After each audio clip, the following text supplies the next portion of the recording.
Assalamualaikum warahmatullahi wabarakatuh, sahabat-sahabat Mapa Guru, salam jumpa. Kali ini Anda menyaksikan channel mapaguru.com. Selamat menyaksikan. Assalamualaikum warahmatullahi wabarakatuh. Selamat bertemu kembali rekan-rekan mahasiswa sekalian. Kita akan kembali membahas mata kuliah modul 1. Kali ini kita akan membahas kegiatan belajar 3, yaitu pandangan sosio-kultural konstruktivis dalam pendidikan.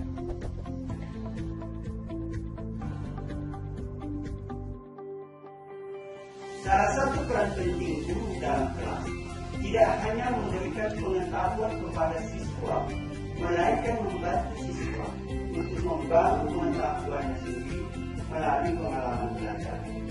Cara yang didapat adalah mengajar, menjadikan informasi yang diterima oleh siswa itu menjadi bermakna dan relevan bagi siswa, sehingga memberi kesempatan kepada siswa untuk menemukan dan menerapkan sendiri ide-ide dan mengajak siswa yang lain untuk menyadari agar secara sadar menggunakan strategi mereka sendiri untuk belajar. Demikian yang diungkap oleh Muhammad Nur pada bukunya yang diterbitkan tahun 1999. Saat ini sedang terjadi suatu proses revolusi pemikiran pendidikan, terutama menyangkut teori belajar selama ini yang dipopulerkan. Salah satu bagian dari revolusi pendidikan itu adalah teori pembelajaran konstruktivis. Secara esensi dari teori konstruktivis adalah ide-ide bahwa siswa harus secara individu menemukan atau mentransformasi informasi kompleks apabila mereka menjadikan itu menjadi miliknya sendiri. Ini ungkapan dari Bloch pada tahun 1990 yang dikemukakan dalam buku Muhammad Nur yang diterbitkan 1999 tadi. Teori konstruktivis memandang bahwa siswa secara terus-menerus menerima informasi baru yang berlawanan dengan aturan-aturan dan merevisi aturan tersebut yang tidak sesuai lagi karena penekanannya kepada siswa yang aktif. Maka strategi konstruktivis sering disebut dengan pengajaran yang terpusat pada siswa atau student-centered instruction. Pandangan sosiokultural konstruktivis ini kita pelajari untuk membuka wawasan dalam menerapkan strategi pembelajaran yang lebih berorientasi pada peserta didik. Untuk itu, setelah mempelajari materi, Anda diharapkan dapat menjelaskan pandangan sosiokultural konstruktivis dan cara penerapannya dalam pembelajaran berwawasan masyarakat. Revolusi konstruktivis memiliki akar yang kuat dalam sejarah pendidikan. Konstruktivis dari gagasan dua tokoh, yakni Piaget dan Vygotsky, di mana keduanya menekankan bahwa perubahan kolektif hanya terjadi jika konsepsi-konsepsi yang telah dipahami sebelumnya diolah melalui suatu proses ketidakseimbangan dalam upaya memahami informasi baru. Piaget dan Vygotsky juga menekankan adanya hakikat sosial dari belajar, dan keduanya menyarankan untuk menggunakan kelompok-kelompok belajar dengan kemampuan anggota kelompok yang berbeda-beda, mengupayakan perubahan konseptual. Ide-ide konstruktif modern banyak berlandaskan pada teori Vygotsky yang telah digunakan dalam menunjang metode pengajaran yang menekankan pada pembelajaran kooperatif, pembelajaran berbasis proyek, dan pertemuan. Ini juga diungkap di dalam buku Muhammad Nur pada tahun 1999. Teori konstruktivis modern terbagi atas 4 prinsip kunci. Mari kita lihat satu persatu. Pertama, Penekanannya pada hakikat sosial dari pembelajaran. Ia mengemukakan bahwa siswa belajar melalui interaksi dengan orang dewasa dan teman sebaya yang lebih mampu. Pada proyek kooperatif, siswa diharapkan pada proses berpikir teman sebaya mereka. Metode ini tidak hanya membuat hasil belajar lebih terbuka untuk seluruh siswa, tetapi juga membuat proses berpikir siswa lain. Vygotsky memperhatikan bahwa pemecahan masalah yang berhasil adalah dari diri mereka siswa sendiri tentang langkah-langkah pemecahan masalah yang sulit. Dalam kelompok kooperatif, siswa lain dapat mendengarkan pembicaraan dari hati ke hati sesama siswa yang saling belajar. Kedua, ide bahwa belajar paling baik apabila konsep itu berada dalam zona perkembangan mereka.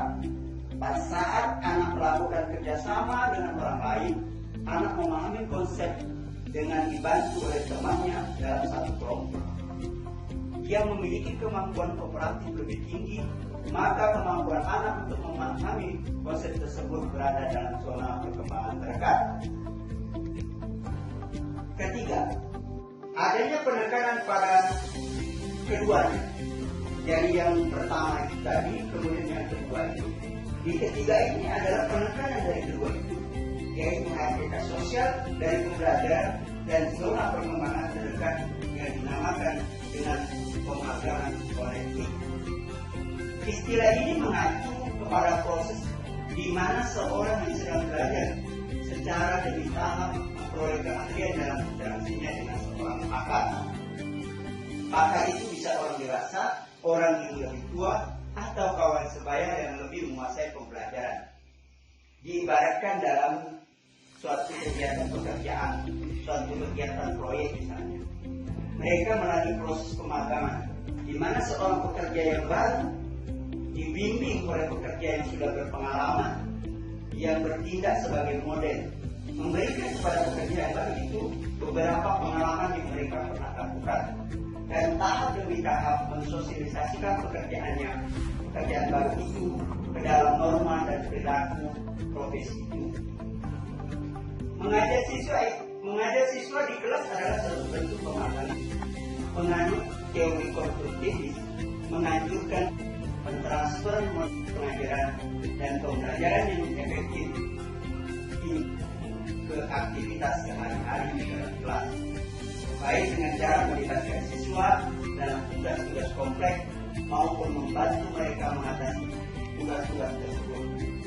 Dan melibatkan siswa dalam kelompok pembelajaran kooperatif heterogen, di mana siswa yang lebih pandai membantu siswa yang kurang pandai dalam menyelesaikan tugas-tugas kompleks tersebut.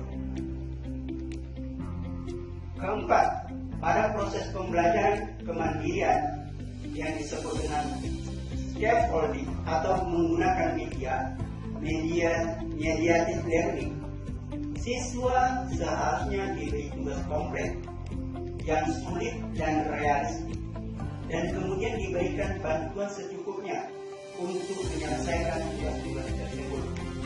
Bukan diajari sedikit demi sedikit komponen suatu tugas-tugas kompleks pada suatu hari diharapkan terwujud menjadi suatu kemampuan untuk menyelesaikan tugas yang kompleks tersebut. Menurut teori konstruktif, pengetahuan bukanlah kumpulan fakta saat kenyataan yang dipelajari, melainkan sebagai konstruksi konektif seorang terhadap objek, pengalaman, maupun lingkungannya. Itu yang diungkap dalam buku Budiningsi yang diterbitkan pada tahun 2005. Pengetahuan bukanlah sesuatu yang sudah ada dan tersedia dan sementara orang lain tinggal menerimanya. Pengetahuan adalah suatu pembentukan yang terus-menerus oleh seseorang yang setiap saat mengalami proses belajar karena adanya pemahaman-pemahaman baru. Pengetahuan bukanlah dapat dipindahkan dari pikiran seseorang yang telah mempunyai pengetahuan kepada pikiran orang lain yang belum memiliki pengetahuan. Bila guru bermaksud untuk mentransfer konsep, ide dan pengetahuan tentang suatu kepada siswa, pentransferan itu akan diinterpretasikan dan dikontribusikan oleh siswa sendiri melalui pengalaman pengetahuan mereka sendiri. Von Gasper dalam buku Rene yang diterbitkan tahun 1996 mengemukakan bahwa ada beberapa kemampuan yang diperlukan dalam proses mengkonstruksi pengetahuan, yaitu satu, kemampuan mengingat dan mengungkap kembali pengalaman.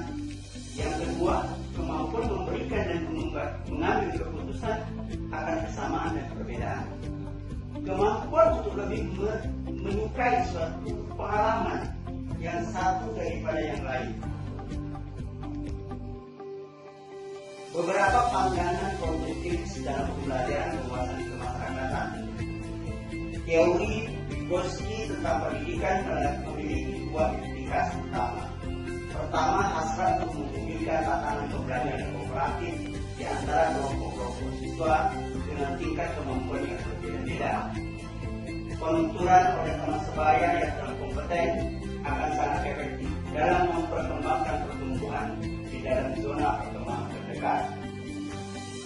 Kedua pendekatan ala Vygotsky dalam pengajaran menekankan perancahan atau scaffolding tadi dengan siswa semakin lama semakin mengambil tanggung jawab mempelajarinya sendiri. Proses belajar yang terjadi pada diri siswa menurut teori konstruktivis bukanlah suatu perolehan informasi yang berlangsung satu arah dari luar siswa ke dalam siswa, misalnya dari guru ke siswa, melainkan sebagai pemberian makna oleh siswa terhadap pengalaman melalui proses asimilasi dan akomodasi yang bermuara pada pemutahiran struktur kolektifnya. Dalam hal ini pembelajaran lebih dipandang dari segi proses dibanding dari segi hasilnya. Pemberian makna terhadap proses dan pengalaman oleh siswa tidak dilakukan secara sendiri-sendiri oleh siswa, melainkan melalui instruksi dalam jaringan sosial yang unik dan terbentuk baik dalam gaya kelas maupun di luar kelas. Sebab itu pengalaman pembelajaran harus diutamakan dalam proses gagasan, bukan semata-mata perolehan siswa dan lingkungan belajarnya.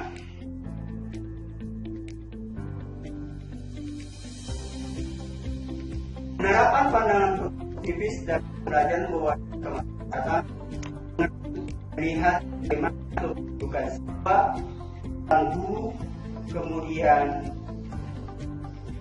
sarana belajar, kemudian evaluasi belajar. Untuk bukan siswa, paradigma konstruksivis memandang siswa itu sebagai pribadi yang sudah memiliki kemampuan awal sebelum mempelajari sesuatu. Kemampuan awal tersebut akan menjadi dasar dalam mengkonstruksi pengetahuan baru. Oleh sebab itu, meskipun kemampuan siswa sederhana atau sependapat dengan guru, maka baiknya diterima dan dijadikan dasar pembelajaran dan bimbingan. Atas dasar pandangan tersebut, maka kedudukan siswa dalam pembelajaran bersifat aktif dalam melakukan berbagai kegiatan, aktif berpikir, menyusun konsep dan memberi makna tentang hal-hal yang dipelajari. Guru memang dapat dan harus mengambil prakarsa dan menata lingkungan yang memberikan peluang optimal bagi terjadinya proses pembelajaran. Namun akhirnya menentukan terwujudnya gejala belajar adalah siswa itu sendiri. Kemudian peran guru. Guru memiliki peran membantu agar proses pengkonstruksian pengetahuan oleh siswa berjalan lancar. Guru tidak mentransfer pengetahuan yang telah dimilikinya, melainkan membantu siswa untuk membentuk pengetahuan itu sendiri. Guru dituntut untuk lebih memahami jalan pikiran atau cara pandang siswa dalam belajar. Guru tidak dapat mengklaim bahwa satu-satunya yang adalah yang sama dan sesuai dengan kemauannya. Peran kunci guru dalam interaksi pendidikan adalah pengendalian yang meliputi beberapa hal. Yang pertama, menumbuhkan kemandirian dan memberi kesempatan atau menyediakan kesempatan untuk mengambil keputusan untuk bertindak. Kedua, menumbuhkan kemampuan mengambil keputusan dan bertindak dan meningkatkan pengetahuan dan keterampilan siswa. Yang ketiga, menyediakan sistem dukungan yang memberi kemudahan belajar agar siswa mempunyai peluang optimal untuk belajar. Berikutnya, peran sarana belajar. Pendekatan konstruktivis menekankan bahwa peran utama dalam kegiatan belajar adalah aktivitas siswa dalam mengkonstruksi pengetahuannya sendiri. Segala sesuatu seperti bahan, media, peralatan, lingkungan, dan fasilitas lainnya disediakan untuk membantu pembentukan tersebut. Siswa diberi kebebasan untuk mengungkapkan pendapat dan pemikirannya tentang sesuatu yang dihadapinya. Dengan cara demikian, siswa akan terbiasa dan terlatih untuk berpikir sendiri, memecahkan masalah yang dihadapinya, mandiri, kritis, kreatif, dan mampu mempertanggungjawabkan pemikirannya secara rasional. Kemudian peran evaluasi belajar. Tes baku dan tes buatan guru kebanyakan dirancang untuk menilai keterampilan-keterampilan dan pemahaman-pemahaman yang lebih dimiliki oleh seorang anak. Oleh karena itu, tes-tes itu hanya mengukur bagian bawah lapisan zona perkembangan terdekat. Dengan hanya mengukur tingkat bagian bawah, guru kehilangan informasi dan perkembangan penting dan menaksir terlalu rendah dan meremehkan kemampuan siswa.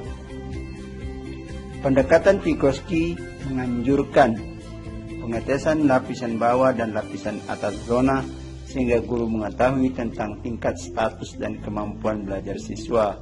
Saat ini, di samping juga berapa banyak siswa itu mendapatkan manfaat dan dari jenis bantuan tertentu, pendekatan ini mirip dengan ide penilaian dinamis, di mana guru memberi siswa petunjuk dan saran pada beberapa tingkat berbeda selama penilaian itu.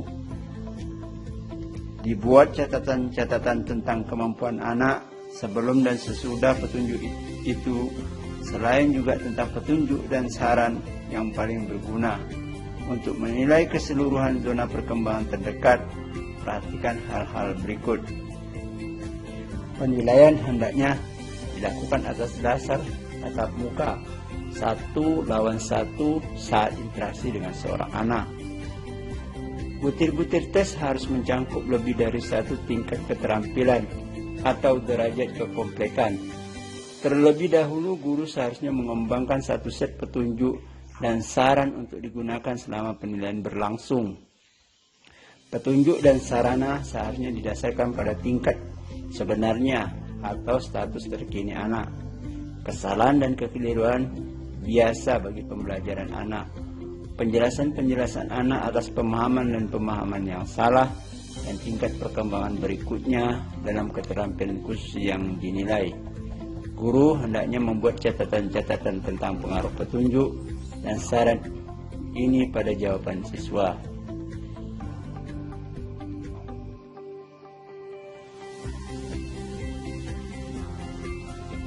Demikian pembelajaran kita kali ini. Kali ini kita telah menuntaskan kegiatan belajar 3 tentang pandangan sosio-kultural konstruktivis dalam pendidikan.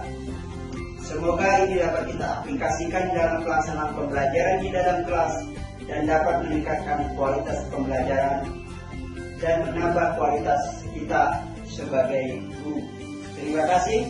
Assalamualaikum warahmatullahi wabarakatuh.